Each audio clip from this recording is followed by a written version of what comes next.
welcome to Swayam MOOC on British Poetry and Drama. I'm Dr. Vandana Rajoriya and I'm very happy to be with you all again. Today we'll be taking up a detailed discussion of Wife of Bath's Prologue. So we'll be taking up close reading of part 1 of Wife of Bath's Prologue. In our previous discussions, we explored Wife of Bath.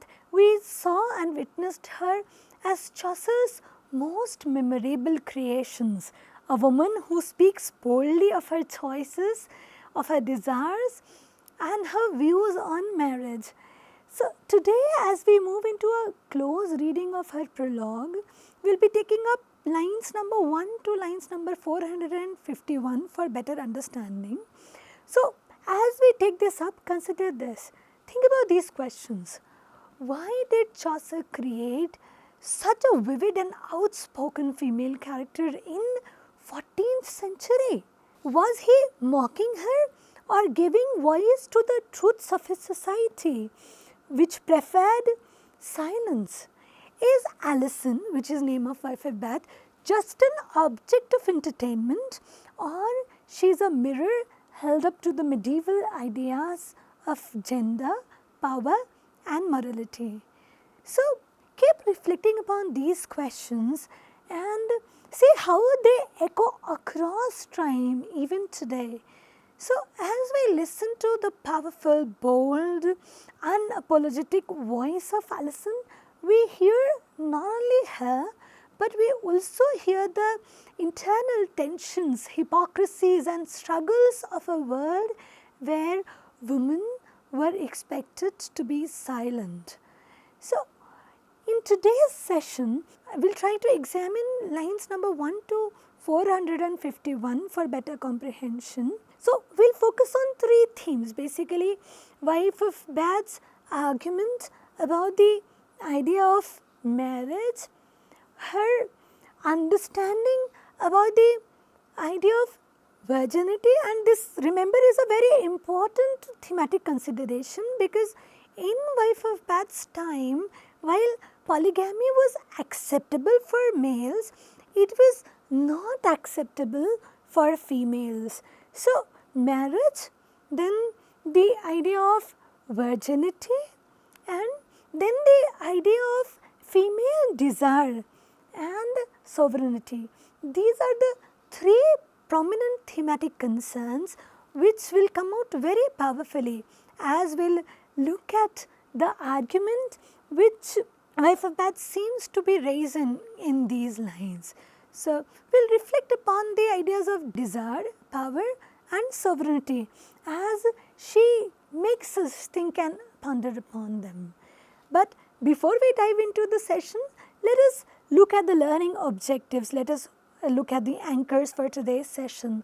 By the end of today's session, you will be able to understand how Wife of Bath defends marriage, remarriage and affirms the idea of female sovereignty using personal experiences and biblical examples.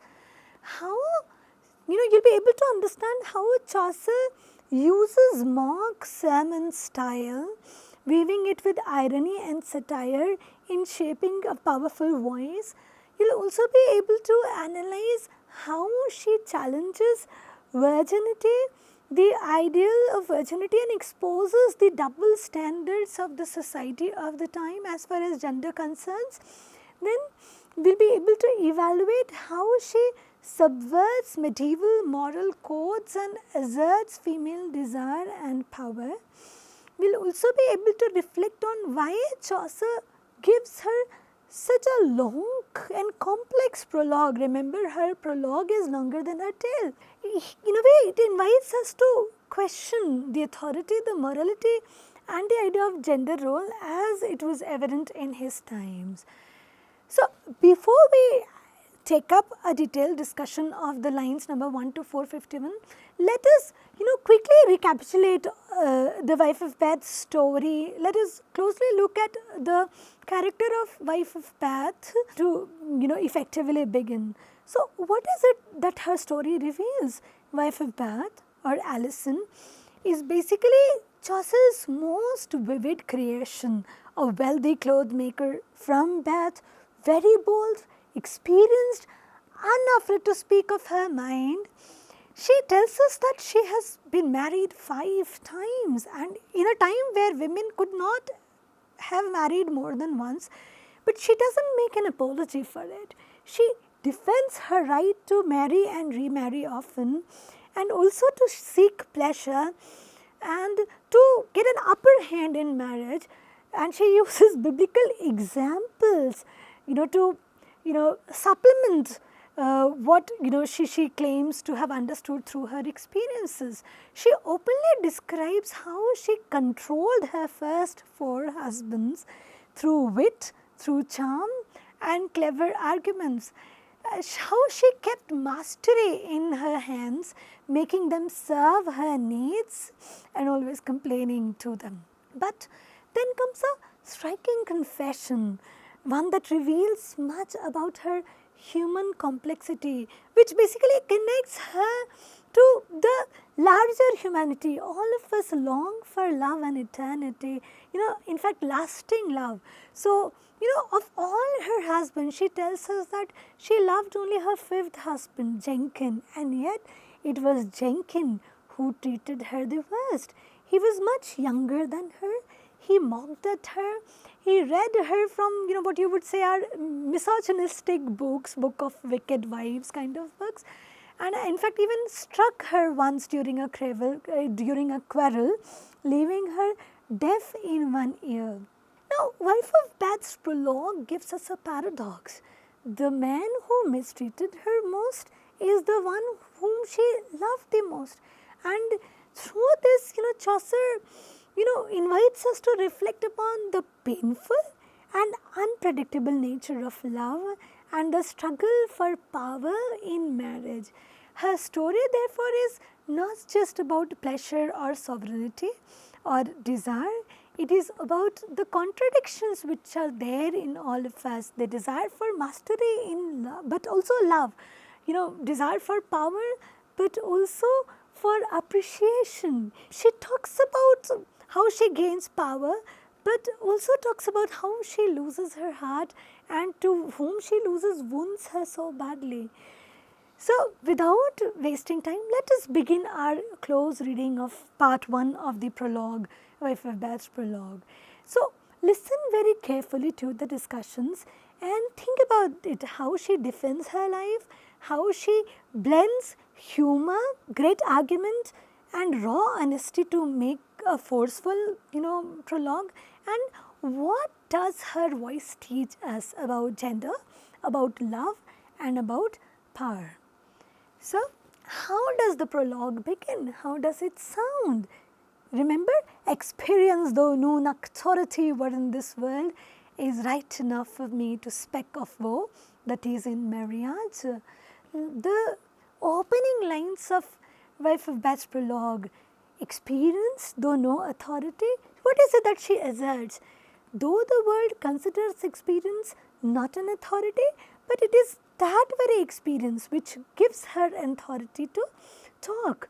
So, what is it that she is trying to do here? In her effort to defend her right to marry repeatedly, she basically places her own lived experience above the authority of the books and clerics. So, her opening declaration, becomes one of the most famous assertions in English literature, where she says, experience, though there were no written authority in this world, is not considered a written authority in this world. It is good enough for her to speak of woe that is in marriage. Wife of Bath here tells us that she, and remember, scriptures were the only authority in the time. Everyone vowed by and went by the scriptures, but she says that I do not need authority of scriptures. My life, my experiences give me sufficient authority. Now, this was a revolutionary idea in Chaucer's time. In Chaucer's time, knowledge was measured by books, by scriptures, and all those scriptures which were specially written by men. And in such a world, here comes our bold Wife of Bath and claims that lived reality matters more than scriptures. It becomes more than feminist reflection. Wife of Beth here challenges a whole system which was designed to silence women. All the scriptures which basically talked about morality, and the grounds were more strict, more rigid when it came to women folk. So through her prologue, she opened a declaration of her own rights, about rights of women and about her own truth. So in the opening sections, she defends her multiple marriages in the name of experience, but she justifies it giving examples from Bible, the very text which was used by men to discourage women from marrying, to discourage men from attending to passion, attending to women. She uses that very text. So she says, in the lines to come, she says, "For though Jesus only went once to a wedding at Cana in Galilee, he did not teach me that I should only marry once." She basically refers to Bible and asserts that the wedding at Ghana, where he went, basically was an approval of the act of marriage. So she says that the fact that Christ went there, Jesus went there, is sufficient enough to understand that there is nothing wrong with marriage, and therefore there is nothing wrong with tasting marriage again and again. So notice her rhetorical skills also as you read the text. She uses scripture's authority, sacred authority, playfully, twisting it to serve her own ideas and assertions. And this is what came to be known as mock sermon style. So wife of Beth here sounds like a preacher, but what she teaches is her own personal preferences. So she uses example of King Solomon, who married many times, and she says that when Solomon finds a place in Bible and also an approval in Bible, there is nothing wrong in her own multiple marriages. So she says, "Lo, here is wise King Solomon. I believe he had more than one wife, and would to God it were lawful for me to be refreshed half as often as he was." King Solomon was remembered for his wisdom. So when she brings up wise King Solomon, who had married many times, who had many concubines, she also indirectly wins an affirmation for her own multiple marriages. If King Solomon can have many wives and be still admired, why is she being criticized for marrying several times by people? And here she also very beautifully, very powerfully exposes the double standards of the society of the medieval times as far as the ideas of marriage were concerned. She not only uses Solomon, she also mentions, Abraham, Jacob. Both of them were men from Bible, biblical men, and both of them had multiple wives. And she uses, the arguments like Abraham was a holy man, and Jacob as well. And each of them had more than two wives, and many other holy men did the same. By observing this, she asserted that there is nothing wrong with multiple marriages. Another argument which she uses is that God bade us to wane, wax and multiply.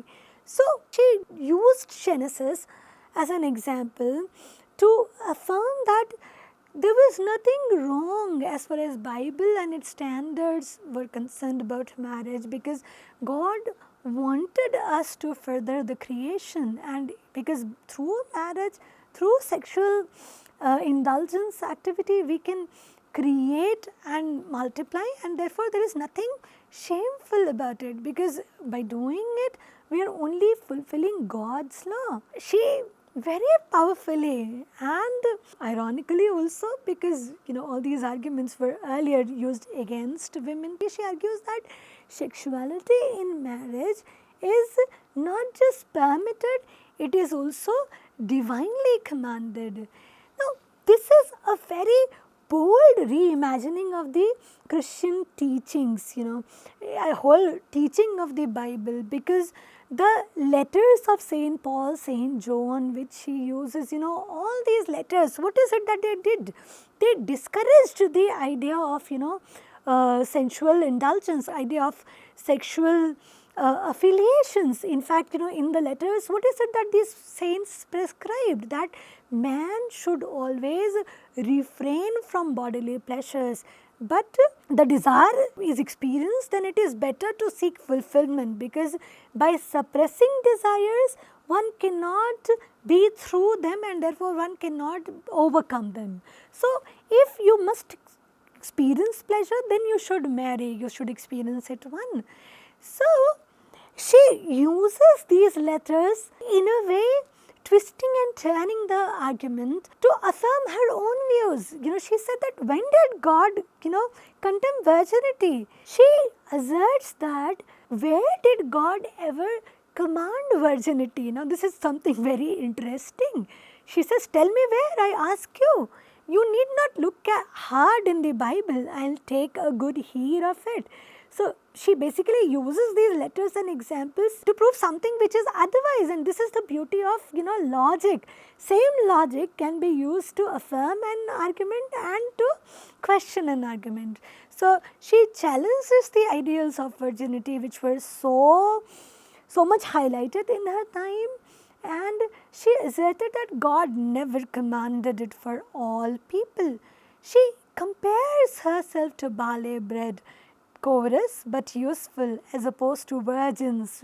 She uses metaphor of fine wheat bread for them. So, she says that let virgins be pure wheat bread and let his wives be called barley bread. Yet Jesus refreshed many people with barley bread. So, wife of Bath here very clearly, by using the idea of barley bread, which still nourishes, which still helps in sustaining life, and which is necessary also, somehow she is trying to highlight that as much as virginity is important, so is marriage and sexual indulgence also important, because without it God's creation cannot be furthered. As we move ahead, very powerfully she moves to the next section. So, first she puts up a great defense for the multiple marriages, then she defends the idea of virginity. She contends that God never intended virginity for all. As we move further in the first part of the prologue, she moves to the place where she talks about sovereignty, mastery in marriage. And this sovereignty or mastery in marriage is something which is deeply connected to the tale which she narrates. In fact, Wife of Bath's prologue gets affirmation by Wife of Bath's tale. So, what was the tale basically about? So, we all know that Wife of Bath's tale basically was a knight who rapes and assaults a woman and then is punished. What is the punishment? He must find out within an year what women desire most, and if he will fail to find out, then he will be killed, he will be executed. Now, this knight travels across the island, he goes to places far and wide, but he is not in a position to find an answer to it. Finally, he finds an answer to it by an old hag. She is basically a witch, and she tells him that she would give him an answer only if he marries her. Now, knight thinks that living is more important, and therefore he says, okay, fine, if you give me the answer, I'll marry you, I'll come back and marry you. So, she tells him the answer, and he goes to the court of the king, and very surprisingly the answer which the hag had given him was right. So, what is it that women desire most? The answer to it was sovereignty. So, as he had promised, he saved and he returns to marry this old hag. In the bed at night, he complains about her ugly face, about her aged looks, and she tells him that you are having two choices. You can either have me as beautiful and faithless, or you can have me as ugly but faithful. What is it that you would want? Now this intelligent knight had already learnt his lesson, and therefore he says that whatever you desire. So by this answer he gives her sovereignty, and therefore as a reward she remains faithful and beautiful to him throughout. Now when you look at the story which will follow this prologue, and when you look at what follows in the part 1 of the prologue as we move further, you realize that wife of Bath flips the ideals presented by the society to her, that man is the master in the relationship and man is the sovereign, and she claims that we can only remain happy, or marriages can only remain, relationships can only remain happy if women get sovereignty in it. And as you think about this, this is coming from Chaucer. So what is Chaucer doing in this brilliant section of the prologue is he is giving us a woman who speaks in mock sermons style, who quotes scriptures, who argues like a preacher in defense of her own freedom, defense of her indulgence in pleasures, and through this wife he forces us to question something. What controls moral teachings? Why are men's pleasures celebrated while women's pleasures are condemned? And can a woman claim her experiences as valid even in the world ruled by male authority? So as we move further through our discussions, from line number 162 onwards, keep thinking about this and take a moment to also think about this. Every writer is a product of his or her own age. So when Chaucer is ridiculing the double standards and morals of the society through Bath, what is it that he is actually ridiculing? He is questioning the morals, or he is somehow questioning the wife of Bath herself. So what is it that he wants us to see by inviting us to see the truths she talks about? Why does her voice dominate the entire prologue, and it is longer, richer and more complex than her story and prologue of many other women also? Perhaps in giving wife of Bath so much space, Chaucer basically is challenging his audience to confront the uncomfortable realities of their time as far as gender and power is concerned. But we will take this up for discussion in the discussion session. So let us not take it as final answer to it. Let us read further and see how it turns out to be. So up till line number 162, Chaucer talks about the idea of marriage and multiple marriages. From line number 163 to line number 344, he uses to put up a defense of desire, of pleasures, of sexual affiliations, and it is not just a defense of multiple marriages which you find here. Very sensitive subject like idea of virginity, where in the times this question was very much prevalent, whether God wanted us to practice virginity or God affirmed marriages. So in considering this question, does His Holiness demand chastity?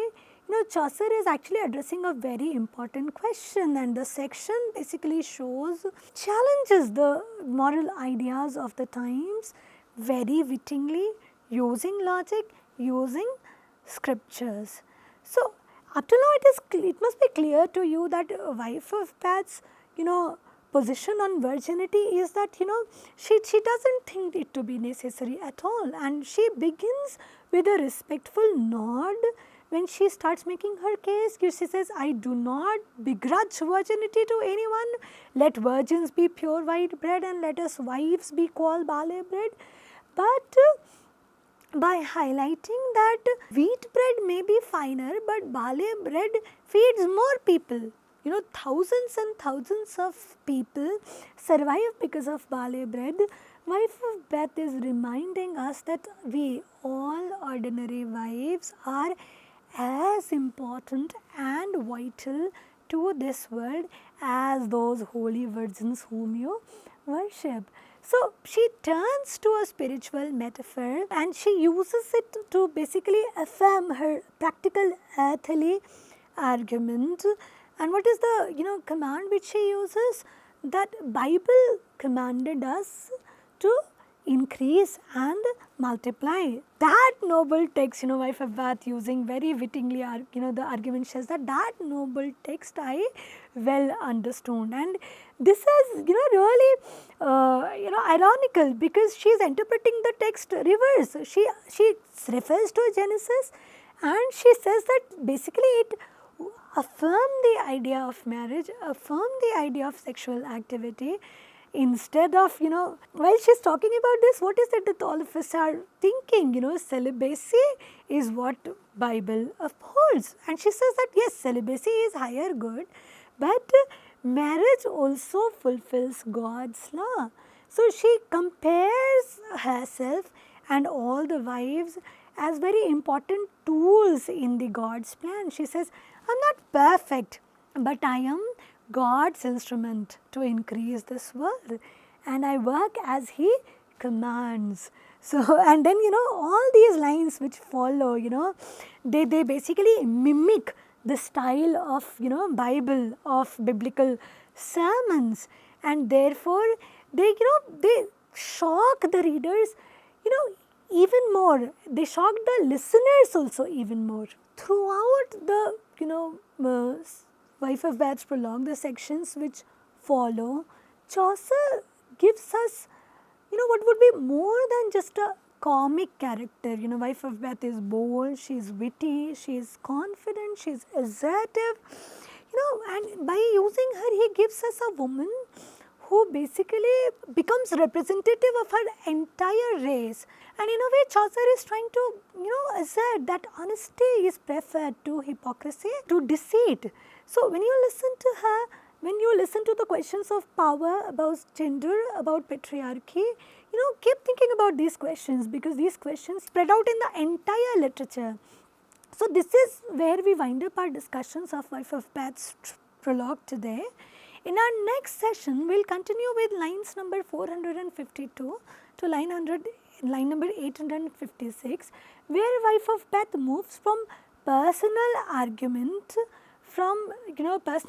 to personal history. So, we get to meet her 5 husbands personally, hear about their faults, her own strategies and explore her dramatic, even violent marriage with Chenkin.